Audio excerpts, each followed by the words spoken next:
All right, almost 20 minutes past 6 on this Wednesday morning. It's so good to have you with us. Well, today is the start of the World Economic Forum of Africa, which ends on Friday. That's this coming Friday. So starting today, the conference is held in Durban this year. And according to the WEFA Africa, it's facing a mixed outlook of economic growth. This year, the growth forecast for the continent is expected to be lower than 5% average of the past decade. So let's cross live now to the Durban studios there. We've got our economics editor, Tandeka Kabule Mbeki, and it's great to have her here with us this morning. And she's going to be having a conversation with our new finance minister, and I look forward to that one. Tandeka, good to have you with us. I can imagine it's, as much as it's an exciting time, it's also a very serious time for the economy in Africa. It is a very serious time, and Durban is playing host this morning to a delegation of business people, people from the labor community and civil society, drawn from all over the world, most especially from Africa. And to greet them all and our guests this morning, Durban treated us to a golden sunrise. I'm joined by the Minister of Finance, who has just returned a week ago, is it, Minister, from the spring meetings in Washington, D.C. The spring meetings are those meetings held by the World Bank and the IMF to speak to the investor communities and the leaders of various national economies throughout the world about the directions that those economies would take. And Minister joins us to discuss some of those issues, but mainly what Team South Africa will be bringing to the World Economic Forum. Morning, Minister. Good morning. Minister, they say Davos man is dead. He's been killed by the rise of populism in Western countries and by his approach of an elitist, perhaps, and a non-inclusive leadership style. Is this true? Look, there are risks to the global economy emanating from, yes, those concerns about populism in Europe, the rise of very nationalistic governments that seem to be anti-trade, that seem to be more protectionist. And there is a concern, especially among developing nations and those nations that are pro-international trade, that we are going to enter into a bumpy ride in terms of the world economy with regard to those challenges. I think there are also positives because there is growth internationally, and some of the countries like the United Kingdom, even though they voted for the Brexit, but they seem to still be in favor of more international trade with Europe as well as with the rest of the world. It's very important for us in Africa because we're developing, we're growing very fast. We want to trade with the world. There's nothing we can do with these commodities if they were to just stay on the continent and there is no buyer for them, and we can't rely on China alone as the buyer of the commodities that we are producing. So the risks are there, but there are also positives. And I think what we are trying to do, all of us, is to address those issues. That's why at the IMF World Bank Spring meetings, the issue of inclusive growth, the issue of international trade were predominant on the agenda. They were predominant apparently on the agenda of WEFA at the beginning of the year. And even here, the investors want to know, are your economies going to grow? In what sectors are they likely to grow? Are you going to increase your trade with other countries in the world? And what's going to happen to the assets that they hold, either as equities or as bonds internationally? So it's a story that all of us are concerned about, that I think as international leaders we are going to have to deal with. And the issue of inclusion is a major concern for everyone. And I think in South Africa, it has risen in prominence over the last few months. It's a matter that we are paying great attention to. So we need to find opportunity in the challenges.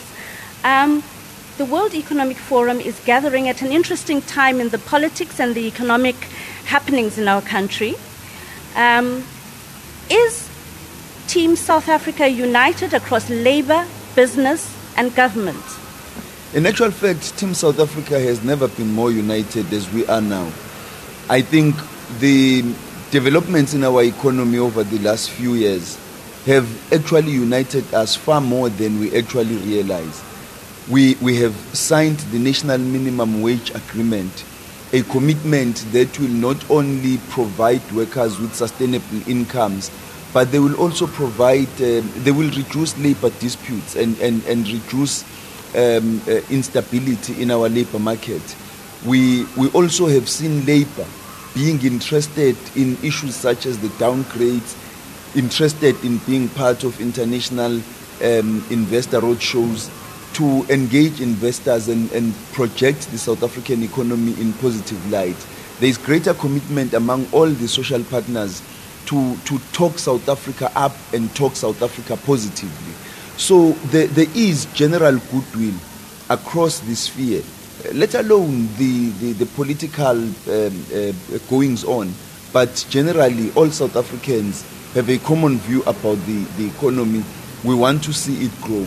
Whether the debates in our country are about radical economic transformation or inclusive growth, we all have a common focus on the need for accelerated, sustained, big, and inclusive growth. Okay, Minister, let's go there. Let's talk the rhetoric versus the real actual policy. With regard to radical economic transformation, one would imagine, in fact, economics would say that radical economic transformation would call for an expansionary economic program where government spends more in order to stimulate the economy and to support the various industrialists envisaged within the program. And you are saying, and I heard you from New York, talking about fiscal consolidation. How do you reconcile the imperative at the moment that you say is important of fiscal consolidation versus a potentially expansionary program? Look, even the advocates of inclusive growth are talking about an expansionary economy, that an expansionary fiscus that spends in the social sectors to develop our human capital, to increase our health budget, increase our education budget, increase our social development budget, to develop our human capital. But they are also talking, like the adherents of radical economic transformation, about investments in the economy in order to roll out the infrastructure and ensure that there are job opportunities and other positive spin-offs of those economic investments. We don't want to manage a budget, a fiscus that is not growing.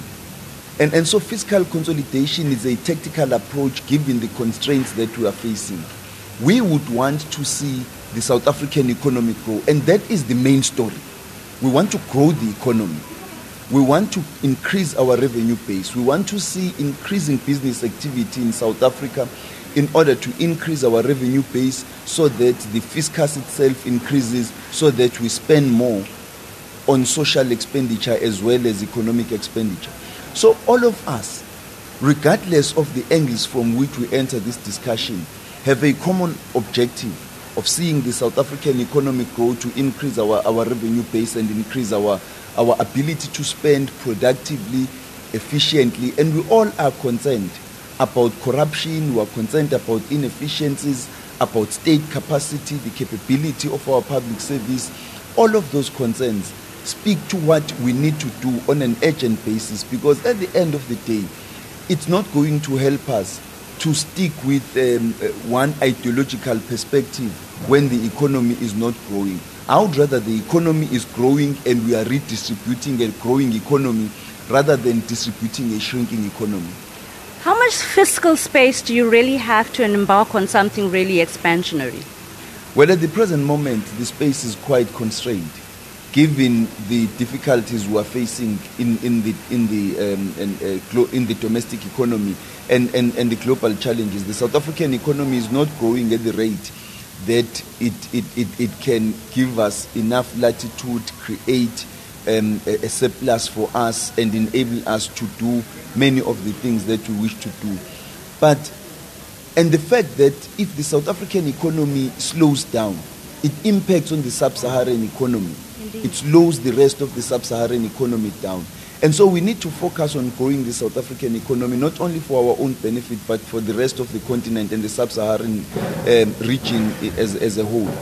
But from where we stand, we think that we have great opportunities if you look at the structural reforms we need to implement and the direction that we are trying to take. And National Treasury, through programs such as the City Support Program and others, is not going to sit back and just say, let's manage only what we have. We're going to focus increasingly on greater structural reform interventions in order to help draw investments and drive growth in the economy. And that's why we are here in Durban to discuss growth, and we hope that you have a good deliberations here in Durban. Thank you. Good very luck, much. Minister. And that's back to you, Leanne, in the studio, and you'll link to sport.